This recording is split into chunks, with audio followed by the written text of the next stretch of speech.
আসসালামু আলাইকুম রহমতুল্লাহি ওবরাকাতু। প্রিয় দর্শক, আজকের ভিডিওটি অনেক গুরুত্বপূর্ণ, কারণ এই ভিডিও থেকে আমরা দুইটি বিশেষ দোয়া শিখব। তা হলো পায়খানা হতে বের হওয়া আর পায়খানায় ঢোকার এই দুটি দোয়া আজকে এই ছোট্ট ভিডিওর মাধ্যমে শিখব ইনশাআল্লাহ।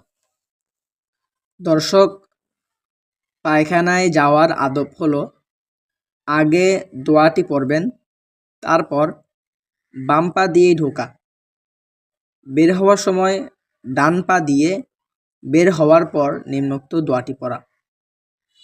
পায়খানায় ঢোকার আর বের হওয়ার দোয়া পড়লে কি হয় সেটা জানলে আমাদের দোয়া পড়া আগ্রহটা বাড়বে। দর্শক, আমরা সবাই জানি পায়খানা হলো শয়তানের আবাসস্থল, ওখানে শয়তান থাকে। যদি আমরা দোয়া না পড়ে পায়খানায় যাই তাহলে শয়তান আমাদের লজ্জাস্থান দেখতে পাবে। আর যদি কেউ দোয়া পড়ে তাহলে আল্লাহ তাআলা গায়েবভাবে একটা পর্দা দিয়ে দেয়, যেটার কারণে শয়তান আমাদের লজ্জাস্থান দেখতে পায় না। তো আমরা অবশ্যই চাইব না যে আমাদের লজ্জাস্থান কেউ দেখুক। আর যদি চাই কেউ আমাদের লজ্জাস্থান দেখুক তাহলে না পড়লেও চলবে। তো চলুন আমরা সেই বিশেষ দোয়া দুটি শিখে ফেলি।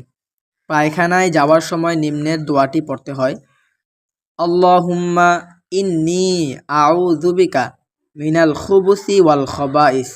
অর্থ হলো, আয় আল্লাহ, আমি আপনার আশ্রয় প্রার্থনা করতেছি নাপাকি ও অনিষ্টকারী শয়তান হতে।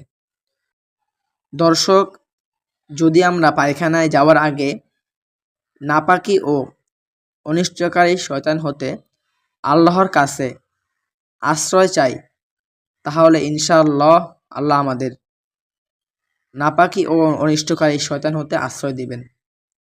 পায়খানা হতে বের হওয়ার সময় নিম্নের দোয়াটি পড়তে হয়। আলহামদুলিল্লাহিল্লাযী আযহাবা আন্নিল আযা ওয়া আফানি।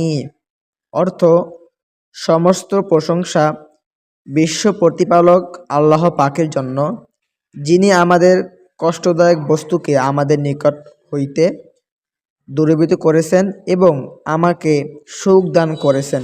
যেহেতু আল্লাহ রাব্বুল আলামিন আমাদের থেকে কষ্টদায়ক বস্তু দূরীভূত করেছেন, তার জন্য আমরা আল্লাহ দরবারে শুকরিয়া আদায়ার্থে এই দোয়াটি পড়ব।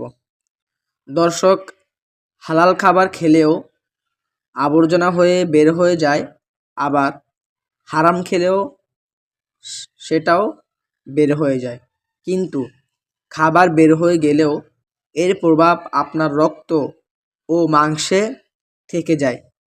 হারাম খাবার খেলে ইবাদতে মন বসে না এবং আল্লাহ দরবারে কোনো দোয়া কবুল হয় না। আত্মার পবিত্রতা। হালাল খাবার অন্তরকে আলোকিত করে এবং ভালো কাজের শক্তি দেয়। অন্যদিকে হারাম খাবার মানুষকে অন্যায়ের দিকে ধাপিত করে। পরকালের জবাবদাহিতা। খাবার শরীর থেকে বের হয়ে যাওয়ার পর তার অস্তিত্ব থাকে না ঠিকই, কিন্তু সেই খাবারটি আপনি সৎ পথে নাকি অসৎ পথে উপার্জন করে খেয়েছেন, কিয়ামতের মাঠে সেই হিসাবটুকু ঠিকই থেকে যায়। জান্নাত ও জাহান্নাম। রাসূল আকরাম সাল্লাল্লাহু আলাইহি ওয়াসাল্লাম বলেছেন, হারাম খাদ্য বেড়ে ওঠা শরীরের জন্য জাহান্নামের আগুনই বেশি উপযোগী। সার কথা হলো, খাবার পেটে গিয়ে কি হলো তার চেয়ে বড় বিষয় হলো ওই খাবারটি কি আপনার আত্মাকে পবিত্র করলো নাকি কলুষিত করলো। ময়লা হয়ে বের হয়ে যাওয়াটা শরীরের ধর্ম, কিন্তু হালাল হারাম মেনে চলাটা ইমানে ধর্ম।